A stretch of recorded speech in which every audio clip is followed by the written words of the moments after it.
recently, I guess over the last couple days, there was a huge campaign to remove Joe Rogan from Spotify because of a lot of the COVID coverage, a lot of the things he has said about COVID, a lot of the guests he has had on about COVID, and Spotify actually, as part of this campaign to get him removed from Spotify. Spotify lost $2 billion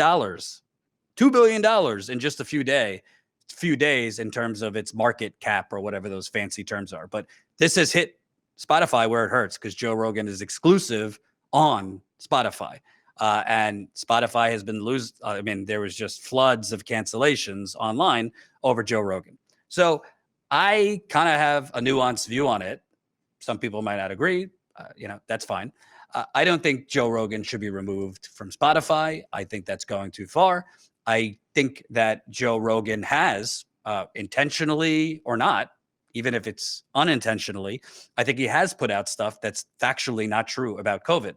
And I think he views himself as, I'm just kind of an everyman. I'm not an expert. I just have conversations.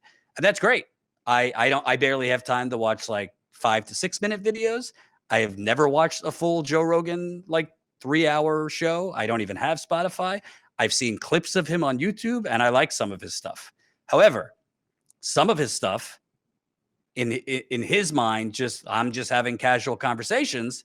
I don't think he realizes sometimes that he's having those casual conversations to 11 million people. So my issue isn't necessarily that he has those people on. It's a lot of times he has people on, not just for COVID.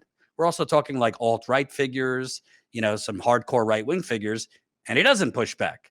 And you don't have to push back in a way that's, hammering over the head. But, there are ways to push back where you're still being respectful. But my broader issue is not really the guests he has had on. My broader issue is stuff like this. Colin, if you have the clip where early on in the pandemic, he just put out, again, he's not an expert. He has no epidemiological expertise, none of that. He just kind of casually, because I guess this was his opinion, put this out to his 11 million listeners. And people say, do you think it's safe to get vaccinated? I've said, yeah, I think for the most part, it's safe to get vaccinated. I do.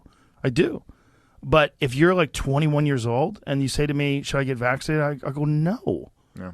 Are you healthy? Are you a healthy person? Look, don't do anything stupid, but you should take care of yourself. You should, if you're a healthy person and you're exercising all the time and you're young and you're eating well, I don't think you need to worry about this. There's a key word in there. And this is what I mean in terms of there's a conflict between, when somebody like Joe Rogan, and we'll play some of his Instagram video that he did, which, he was in some ways kind of pulling things back. Then I thought he was diplomatic in certain ways and a little bit more open to being a little bit more responsible. I actually thought the Instagram video he did was pretty good. But when he says, I think, again, you have the biggest audience that I'm aware of, one of the biggest audiences in America. So this is not some political opinion. A lot of people think this is just like anything else. We should debate and have opinions. There's certain things that I think, sure, debate it. I think it's fair to debate. Should we have vaccine mandates or should we not? I think that's a fair debate. And I understand both sides have different opinions on that. I think that's a legitimate debate to have. But when Joe Rogan, again, with zero medical expertise, none, with zero epidemiological, and I'm mispronouncing that, but he's not an epidemiologist. He's not a medical person. He's not a scientist. When he's just casually with a co-host early on in the pandemic telling 20-something-year-olds, if you're young and healthy, I don't think you should worry about this. That is irresponsible. I wanted to address Rogan's, he did a 10-minute Instagram video. I'm not going to say the whole thing, but I wanted to address some of it because some of it I thought was good and some of it I think kind of strengthens my point, the point I'm trying to make. Colin, if you could play the parts that I had sent to you. All of those theories that at one point in time were banned were openly discussed by those two men that I had on my podcast that have been accused of dangerous misinformation. I do not know if they're right. I don't know because I'm not a doctor. I'm not a scientist. I'm just a person who sits down and talks to people and has conversations with them.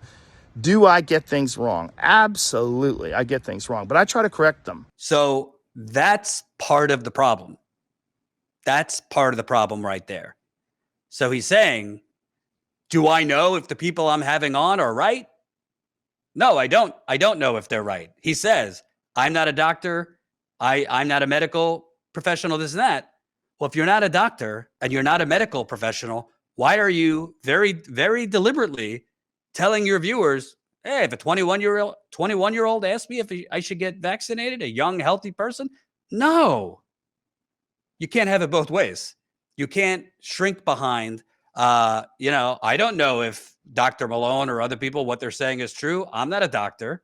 I'm not a medical person. But then you're very definitively and with confidence telling young people don't get vaccinated. You cannot have it both ways. Now, you could say, I'm not a medical expert. I'm not a scientist. I'm not an epidemiologist. I try my best to do as much research as possible when I have these guests on. But there are some things that I'm going to miss because I'm not an expert, but I'm going to have them on. I'm going to have the Dr. Malones on and things like that. But I'm going to do a better job of having other experts on that do have the expertise to rebut things that Dr. Malone and these, contrarian medical experts. That is more reasonable. But he can't say, I'm not a doctor, I'm not a medical person, but we played you the clip earlier. He very confidently and with no equivocation was telling young people, and by the way, a huge chunk of his audience is younger men. Yeah, you shouldn't get vaccinated. If you eat kale and you work out, you're fine. Well, we've already shown you that's not necessarily true. Colin, if you could play that from the top again. Whenever I get something wrong, I try to correct it because I'm interested in telling the truth. I'm interested in finding out what the truth is. And I'm interested in having interesting conversations with people that have differing opinions. I'm not interested in only talking to people that have one perspective. One of the things that Spotify wants to do that I agree with is that at the beginning of these controversial podcasts, like specifically ones about COVID, is to put a disclaimer and say that you should speak with your physician and that these people and the opinions that they express are contrary to the opinions of the consensus of experts, which I think is very important. Sure, have that on there. I'm very happy with that. Also, I think if there's anything that I've done that I could do better is have more experts with differing opinions right after I have the controversial ones. I would most certainly be open to doing that. And I would like to talk to some people that have differing opinions on those podcasts in the future. We'll see. I do all the scheduling myself, and I don't always get it right. These podcasts are very strange because they're just conversations. And oftentimes I have no idea what I'm going to talk about until I sit down and talk to people. And that's why some of my ideas are not that prepared or fleshed out because I'm literally having them in real time. But I do my best, and they're just conversations. And I think that's also the appeal of the show. It's one of the things that makes it interesting. That's the second part that I take issue with. Okay. You got 11 million, listeners, man. I mean, so again, when you have, nobody is asking Joe Rogan to go to medical school so he knows everything about epidemiology or data and he understands how to read a study.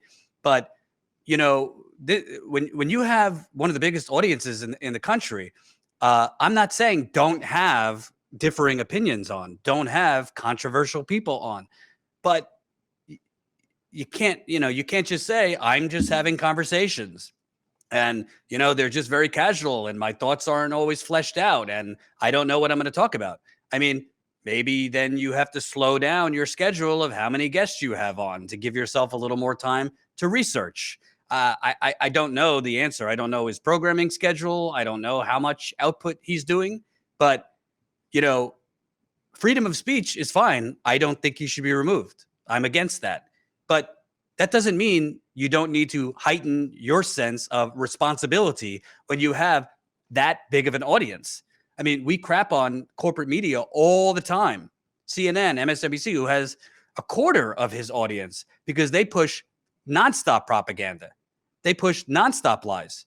Well, you know, whether you like Joe Rogan or not, and I like some of his stuff, if you're a viewer who can't take any criticism of Joe Rogan or think he is infallible, then you're just worshiping someone. You're not actually looking at objectively. But he needs to understand that, you know, yes, free-flowing conversation is good, but for certain topics, they're not just simply political debates. This is a life or death matter. The information that goes out there could affect people's decisions, and those decisions could result in people being hospitalized. Those decisions can result in people dying. Thanks for watching, and make sure to tune in to Status Coup's daily live stream Monday through Thursday at 5 o'clock Eastern Time and Fridays at 4 o'clock Eastern Time.